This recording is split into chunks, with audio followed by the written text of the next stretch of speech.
जिंदगी बहुत कीमती है, इसे किसी के सियासी और जाती मफाद के नजर न होने दें। सोशल मीडिया का दौर है, घर से निकले बगैर भी अपने ख्यालात का इजहार दुनिया तक पहुंचाया जा सकता है।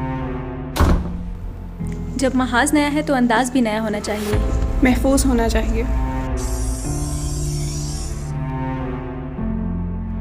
जलसों को हमारी ज़रूरत नहीं, मेरी माँ को मेरी ज़रूरत है। जलसों को हमारी ज़रूरत नहीं, मेरे बच्चों को मेरी ज़रूरत है।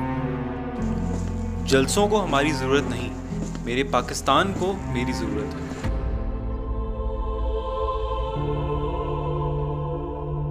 जिंदगी बहुत कीमती है, इसे किसी के सियासी और जाती मफाद के नजर न होने दें। जोश नहीं, होश से काम लेना है। हमें अपने मुल्क को कोरोना से बचाना है।